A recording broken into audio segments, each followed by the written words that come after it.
Time to look around and see the cars. Everyone had a chance? What do you think? Do you like what you see? I'm going to present the chairman of our museum exhibits committee, Mr. Richard Sills.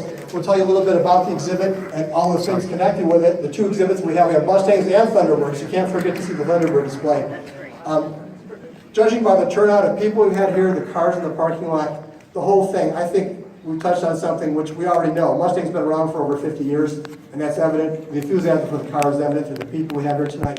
And the group of people we brought together for you to listen to and interact with, I think it's just first rate, and we're so happy to have them here, and we'll introduce them momentarily. We've had people here who have one Mustang, and they graciously gave it up for the summer. We have collectors that have many and brought one of their prime vehicles. We've had people give up show cars for the entire summer. We're very grateful for that. We had one gentleman who learned about us and brought his car all the way from Houston, Texas. He'd never been to the museum before. So that shows a lot about what we're doing here and the car and the brand and the enthusiasm, and we're really happy for that. So with that, I want to thank all of you for being here. We still have people trickling down, but we're going to get started because we have a lot going on this evening. And I'm going to turn it over to Mr. Richard Sills. Thank you.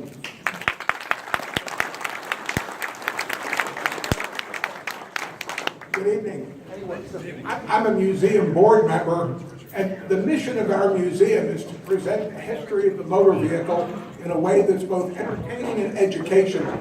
And the purpose of our exhibits committee is to make sure that everything our visitors find here will always be interesting as well as first-rate quality. Tonight we celebrate the opening of two new exhibits that will run through October 14th, honoring the Mustang and the Thunderbird, two products of Ford Motor Company that have become icons to generations of car enthusiasts. Each of these cars is responsible for starting a whole segment of the car industry, and each one has attracted a host of imitators over the years. The Mustang, with its innovative styling featuring a long hood and a short deck, became known as a pony car.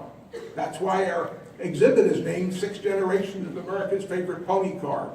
Thunderbird created a class of automobiles that came to be known as the personal luxury car, sporty, highly styled cars that were designed for the personal use of their fortunate owners rather than becoming a family workhorse. My first contact with a Mustang began in the spring of 1964. I drove my 1960 Galaxy to Queens, New York to visit the 1964 New York World's Fair. Each exhibitor tried to outdo the others with the excitement generated by their displays. The Ford Pavilion featured the Magic Skyway ride, in which each guest rode in a new Ford convertible past scenes that featured dinosaurs, cavemen, and a futuristic cityscape. At the World's Fair, Henry Ford II unveiled the new 1965 Mustang, and Lee Iacocca, who would become president of Ford before the year was out, introduced it to the press. To say that the Mustang captured the imagination of the public is an understatement. The Mustang was featured on the covers of both Time and Newsweek magazines. The first day it appeared in the showroom, 22,000 of them were sold. Within the first year of production, they sold 400,000 Mustangs, far exceeding sales expectation. And by March '66, Ford had built 1 million Mustangs. Just as a side note, to tell you what Ford did with that 1 millionth Mustang, they realized too late that they had forgotten to retain the very first Mustang produced, but with serial number 1. And they traced it and found out it was sold to an airline pilot in Newfoundland, Canada. They tried to buy it back from the pilot, but he didn't want to sell it. In 1966, Ford offered to trade him the 1 millionth Mustang, which was a fully loaded brand new car, for his Mustang number 1, and he agreed to take the trade. So Mustang number 1 is now in the Henry Ford Museum. The Mustang was a great success for a number of reasons. One is that it was fairly inexpensive to develop because the mechanical underpinnings were based on the Falcon initially. In the early 60s, remember that Ford was still smarting from all the money they lost on the development of the Edsel.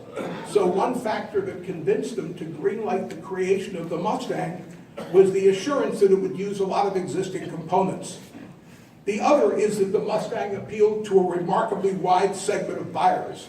The list price began a little over $2,300. And depending on how the car was equipped, it could be an economy car, a high-performance car, or an elegant cruiser. Over the years, the Mustang has starred in hundreds of movies, including the famous Steve McQueen movie Bullet, where the Mustang fastback is part of a car chase through the hilly streets of San Francisco. Now, 54 years after its introduction, the Mustang is now in its 6th generation with over 9 million sold and a huge contingent of die-hard enthusiasts and still creating excitement in the showroom and on the road. The Mustangs in our exhibit include all generations as well as several Shelby examples. Most of them are recognizable, but I wanted to mention just a couple of unusual variations. The oldest Mustang in our display was actually built in 1963. It's a concept model called the Mustang III. This was one of 15 pilot cars produced by Ford to experiment with different configurations before production began. And it's one of only 3 that still exist. As you'll see, it's a 2-seat fastback model and was produced by Dearborn Steel Tubing Company in partnership with Ford. All the car companies at that time followed the practice of destroying their concept cars after they served their purpose. And it's only through a series of coincidences that this one still survives. You can read the whole story in the May 2018 issue of Hemmings Classic Car, and we thank Howard Kroplik for bringing this car to our exhibit. Another car in the exhibit appears to be a 1967 Mustang Fastback, but when you look at it, you'll see it doesn't say Mustang anywhere on the car. The badge uses the name of T5, and the reason was that Ford was not permitted to use the name Mustang for any car sold in Germany because another company owned the name. So all Mustangs exported to Germany had to take the name Ford T5. And the one in our display, like many of them, was bought new by an American serviceman stationed in Germany and then brought back here. I'd like to talk about all the cars. Time doesn't permit it. I want to recognize the guest curator of the Mustang exhibit, Jim Aberts. Jim. Jim. There you are. Jim is one of our great volunteers. He and his wife Joan have been active Mustang collectors for as many years as I can remember. Our executive director, Jeff Bleemeister, is also a Mustang collector. So there are a lot of people that really have a warm spot in their heart for this mark. I'd like to ask the owners of the cars in the Mustang exhibit to please stand and be recognized so we can thank you for making this wonderful exhibit possible. With all the owners of the Mustangs in our exhibit, please stand.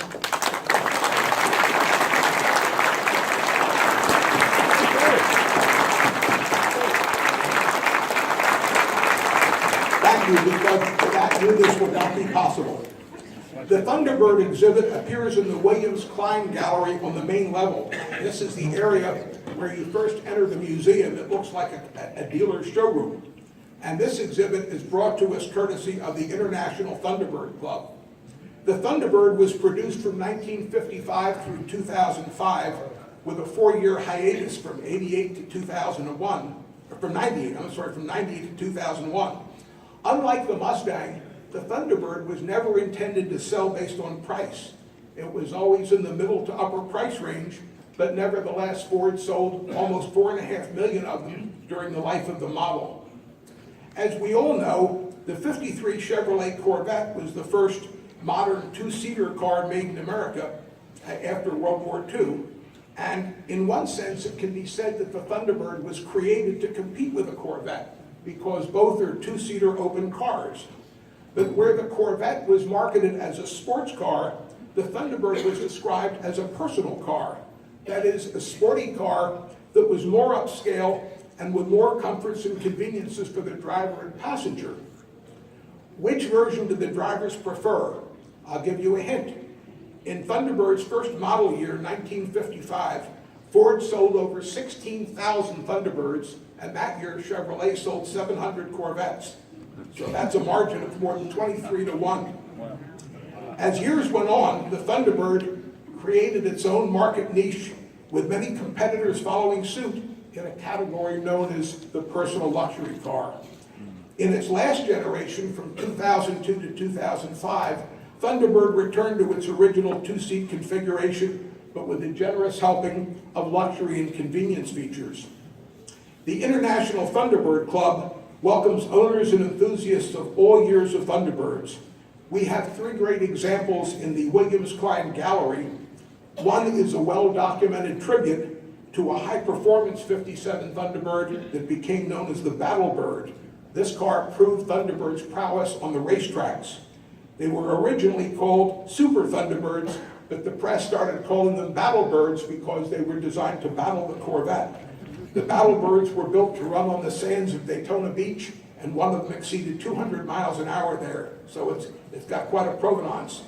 We have a 1960 Thunderbird coupe representing the last year of the squareback generation, a red and white car that's won more prestigious national awards than there's even time to mention, including the AACA Grand National, the AACA National Award devoted to Thunderbird, and the ITC Senior Award. In the late 1950s, the royal wedding that captured the imagination of most Americans was one in which a Philadelphia girl named Grace Kelly married the Prince of Monaco. To capitalize on the public interest of the local girl who became a princess, Ford introduced a special model Thunderbird in 1963 that was sometimes referred to as the Princess Grace model. Its official name is the Principality of Monaco Thunderbird, and only 2,000 were produced. And Ford reported that Princess Grace was responsible for the unique color scheme of rose beige with rosewood interior trim. I could talk all evening about these cars, but you need time to look at them, and there's a lot more going on. So at this point, I'd like to recognize the guest curator of the Thunderbird exhibit, Bart Bartasavich, who is the president of the International Thunderbird Club, for his remarks.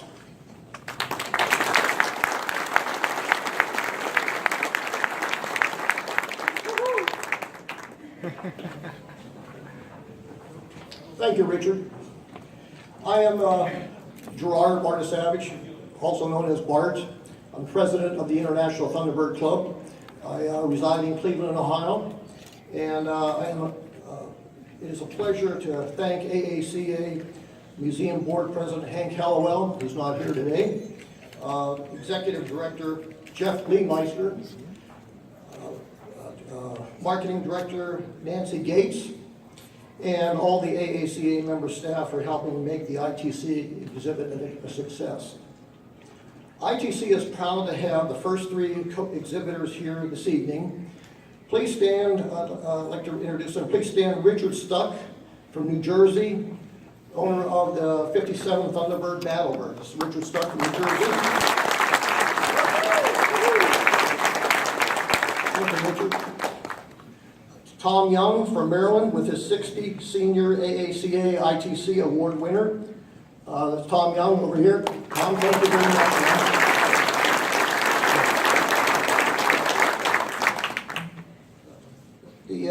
Steve and Myrna Wishnick, who shipped their 63 Principality of Monaco up from Florida. Steve and Myrna, please stand up.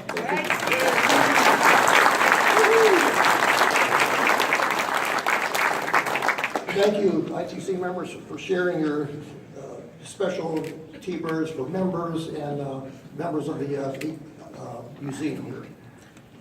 I would like to introduce board members Tom Houston. He's our vice president from New York. Tom Houston, please stand up.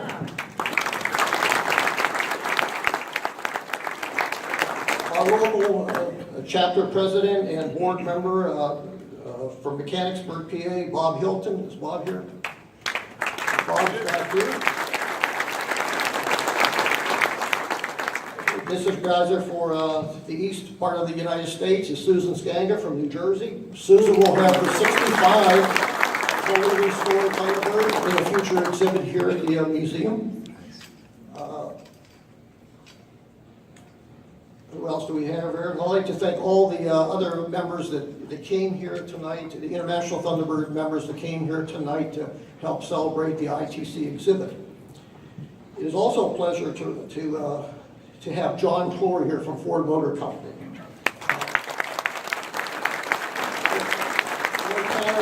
And John Katz. He's a subject matter expert and author of T-Bird Thunderbird books.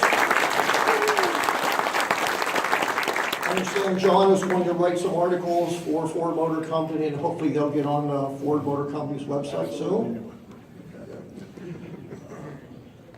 ITC members are from all over the world.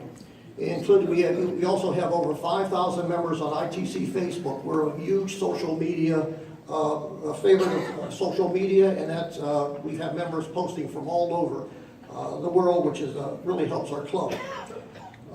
We often have, we celebrate our family, our club members as a family. Last year, ITC lost a dear longtime member, a charter member of ITC. Her name was Kitty Mummert from Middle Pennsylvania. She was our treasurer, she was our membership manager, and she was a secretary, and years ago she maintained membership by 3x5 cards, so we've come a long way. The International Thunderbird Club purchased an AAC memorial brick. This is Kitty Mummert. Her picture and her sort of little bio will be in our display. The International Thunderbird Club purchased a memorial brick for Kitty Mummert, and this will be on display at the ITC exhibit. And after the exhibit in October, it will be placed in the front entrance of the AACA Museum in memory of Kitty Mummert's tradition or contribution to the International Thunderbird Club to be enjoyed by everyone for the rest of the world. Thank you.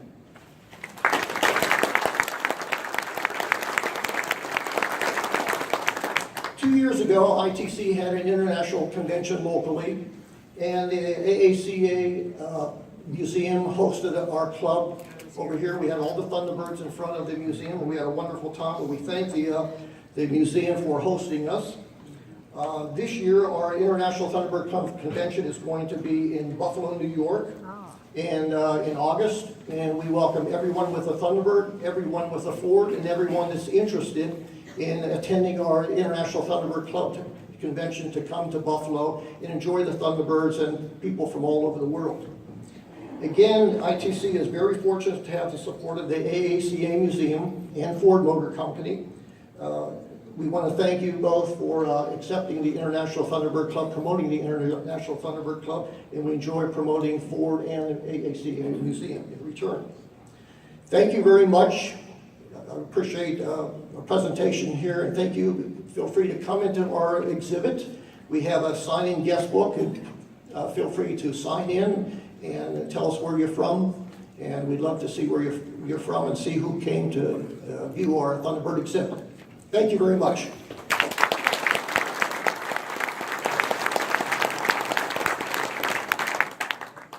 Before you go, this is for you, as our thanks for your participation in the museum. Thank you. Thank you very much.